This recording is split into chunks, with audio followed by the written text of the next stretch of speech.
गांव के एक छोटे से घर में राजकुमार, उसकी पत्नी सीमा और उनकी प्यारी बेटी पिंकी रहते थे। राजकुमार मेहनत मजदूरी करता था और सीमा घर का काम संभालती थी। वो लोग बहुत गरीब थे। सुबह का समय था और सीमा चूल्हे पर रोटियां बना रही थी और राजकुमार रोटियां खाते हुए तैयार हो रहा था। ए जी, आज जल्दी लौटना, आज पिंकी की तबीयत सही नहीं है। हाँ सीमा, मैं जल्दी आने की कोशिश करूंगा। राजकुमार ने अपना झोला उठाया और दरवाजे की तरफ बढ़ गया। जैसे ही उसने घर से कदम बाहर रखा, पिंकी ने धीरे से कहा, पापा जल्दी आना। हाँ बेटा, मैं जल्दी आऊंगा, तू फिक्र मत कर। राजकुमार पिंकी को दिलासा देकर काम पर चला गया।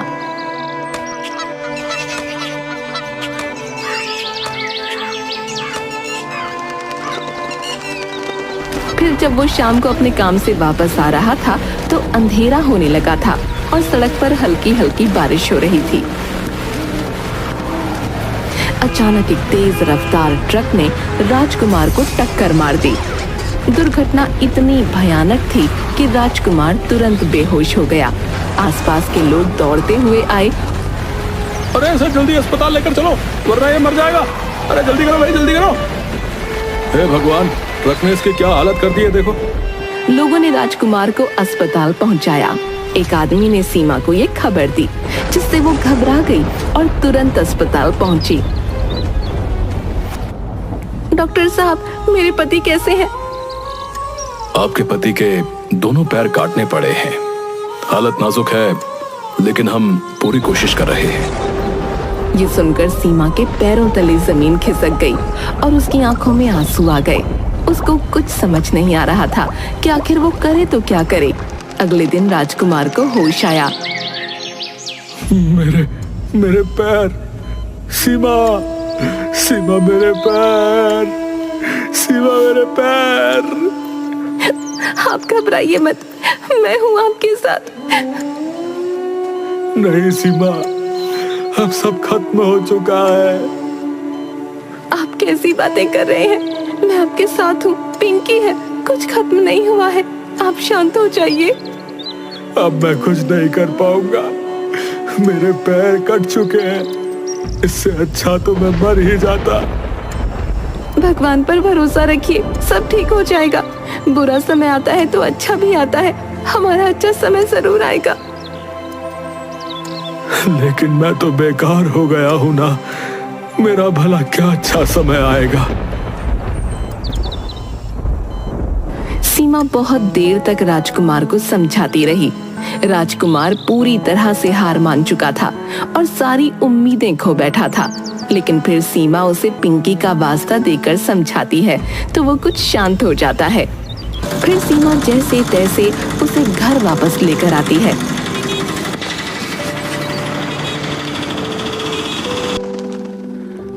मुझे माफ कर देना, अब मैं तुम लोगों का सहारा नहीं बन पाऊंगा, उल्टा बोझ बनकर रहूंगा। क्या मैं जब छोटी थी तो आप पर बोझ थी? नहीं बेटा, तू कैसी बात कर रही है? क्या मैं जब बीमार पड़ती हूँ तो आप पर बोझ होती हूँ? नहीं बेटा, तू किसी भी हाल में मुझ पर बोझ नहीं हो सकती। तू मेरी प्यारी बेटी है। तो फिर आप हम पर बोझ कैसे हो सकते हो? आप ही तो मेरे पापा हो ना, और माँ के पति। देखा, हमारी बच्ची कितनी समझदार हो गई है। अब फालतू में इतनी फिक्र कर रहे हो। राजकुमार और तेज रोने लगता है और पिंकी को गले लगा लेता है। वहीं सीमा ने राजकुमार के इलाज में सारे पैसे लगा दिए थे, तो अब उनके पास कुछ बाकी नहीं था। यहाँ तक कि खाने को भी कुछ न था। वो बाहर निकलती है और लोगों से खाने को मांगती है।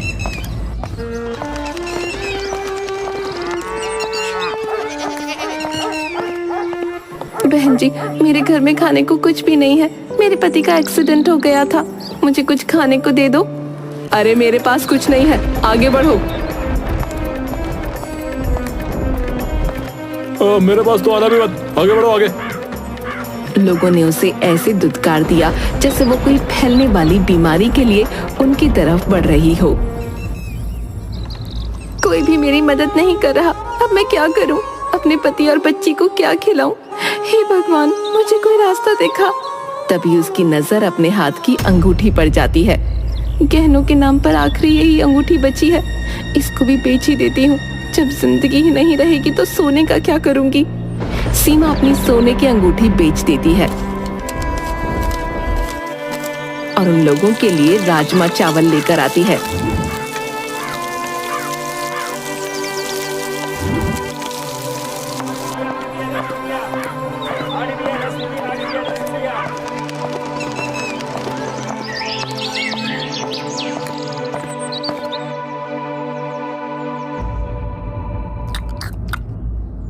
ये राजमा चावल तो बहुत स्वादिष्ट है, लेकिन उतने स्वादिष्ट नहीं जितने आप बनाती हो। आपके हाथ की बात ही अलग है। सीमा, पिंकी कुछ कह रही है। माफ करना, मैं किसी सोच में डूबी हुई थी। सोच रही थी कि पैसे कमाने के लिए अब मुझे क्या करना चाहिए। आप राजमा चावल ही क्यों नहीं बेचना शुरू करती? इससे तो बहुत अच्छा खाना बनाती हो आप। सीमा को पिंकी का आइडिया अच्छा लगा। अंगूठी बेचकर आए पैसों से ही वो एक ठेला खरीदती है और राजमा चावल बेचना शुरू कर देती है। लेकिन पहले दिन उसके राजमा चावल कोई नहीं खरीदता।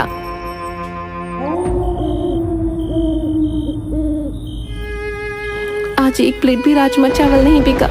लगता है मैंने गलती कर दी राजमा चावल बेचने का फैसला करके।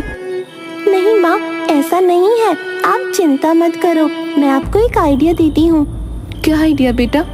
आप शुरुआत में राजमा चावल सिर्फ 10 रुपए की प्लेट में बेचो। इससे लोग आकर्षित होकर जरूर खरीदेंगे। लेकिन 10 रुपए में क्या फायदा होगा? फायदा ये होगा कि लोगों को जब आपके राजमा चावल का स्वाद मिलेगा तो वो उसके दीवाने हो जाएंगे, फिर वो बार बार आएंगे। शुरुआत में ग्राहक बनाना ज्यादा जरूरी होता है। मेरी बच्ची कितनी समझदार है। सही कहा तूने, ये तो मैंने कभी सोचा ही नहीं। तो चलो बेटा, कल से हम 10 रुपए की प्लेट में राजमा चावल बेचेंगे। हाँ माँ, भगवान ने चाहा तो देखना सब ठीक हो जाएगा। अगले दिन सीमा 10 रुपए के राजमा चावल बेचने लगती है। लोग आकर्षित होकर उसके ठेले पर आते हैं और खरीदने लगते हैं।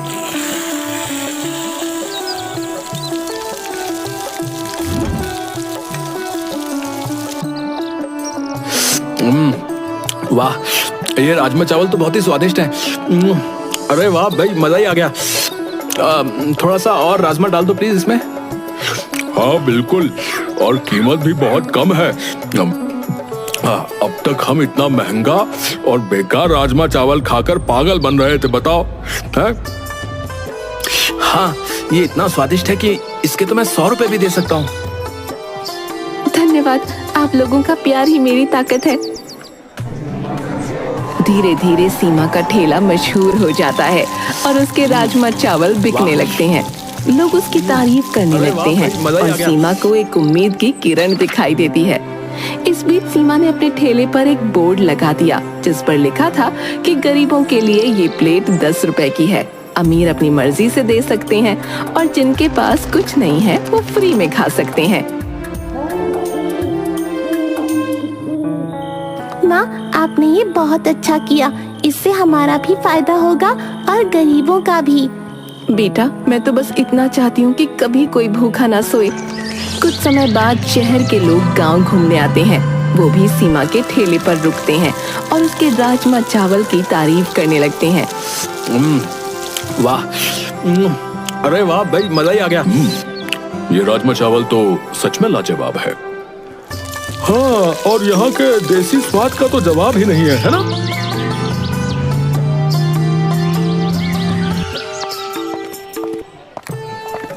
तभी एक शहरी लड़की ठेले पर आती है और राजमा चावल खाकर कहती है, आंटी, आपके राजमा चावल तो बहुत टेस्टी हैं। मैं अपने पापा को भी यहाँ लेकर आऊंगी। धन्यवाद बेटी, तुम्हारा स्वागत है।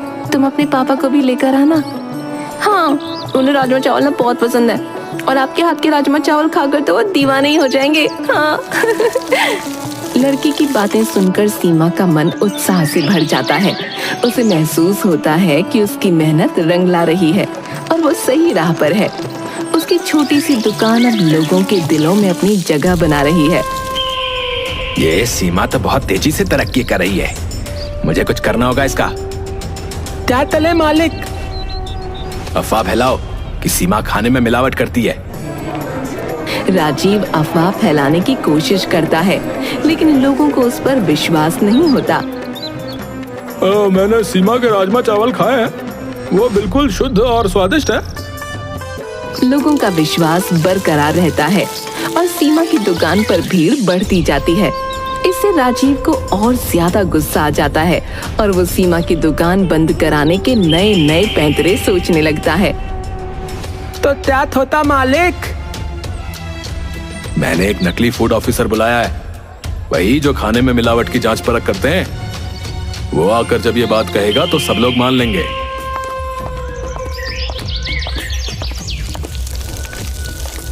एक्सक्यूज मी मिस, मैं फूड ऑफिसर हूँ और मैं आपके राजमा चावल की सेफ्टी चेकिंग करने आया हूँ। मुझे आपके खिलाफ शिकायत मिली है कि आप बासी सामान इस्तेमाल करती हैं और मिलावट भी करती हैं। ये सरासर झूठ है, आप खुद चेक कर ले, आपको पता चल जाएगा। वो तो राजीव का बुलाया हुआ झूठा फूड ऑफिसर था, तो वो राजमा चावल में कमी निकाल ही देता है। सब सीमा को बुरा भला कहने लगते हैं। तभी वही लड़की अपने पिता के साथ वहाँ आती है। उसके पिता डिस्ट्रिक्ट मजिस्ट्रेट डीएम होते हैं। पापा, यही है वो जिनके राजमा चावल की मैंने आपसे तारीफ की थी। अच्छा, चलो चलते हैं। डीएम सीमा के ठेले पर पहुंचते हैं और उन्हें पूरा मुद्दा पता चलता है। तब वो कहते हैं, आप फूड ऑफिसर हैं, अपनी आईडी दिखाइए। मेरे पास अभी आईडी नहीं है। आईडी नहीं है मतलब तुम नकली फूड ऑफिसर बनकर आए हो। इसे गिरफ्तार कर लो। लेकिन इसमें सिर्फ मेरी गलती नहीं है। राजीव ने मुझे यहाँ भेजा था, वही चाहता था कि सीमा की दुकान बंद हो जाए। राजीव का नाम सुनकर डीएम और भी सख्त हो जाते हैं। वो पुलिस कर्मियों को आदेश देते हैं,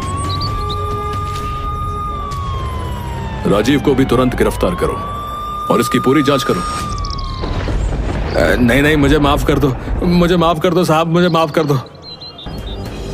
तुम किसी की जिंदगी बर्बाद करने चले थे और अब माफी मांग रहे हो। राजीव को भी गिरफ्तार कर लिया जाता है। सीमा की सच्चाई जानकर लोग उसकी तारीफ करते हैं और माफी भी मांगते हैं। हमें माफ कर दो सीमा, हम गलतफहमी में आ गए थे। हाँ, हम जानते थे कि तुमने कभी मिलावट नहीं की होगी। सीमा की आंखों में आंसू आ जाते हैं, लेकिन ये आंसू खुशी के थे। उसे विश्वास था कि ईमानदारी और मेहनत का फल हमेशा मीठा होता है। फिर वो डीएम और उनकी बेटी को राजमा चावल खिलाती है।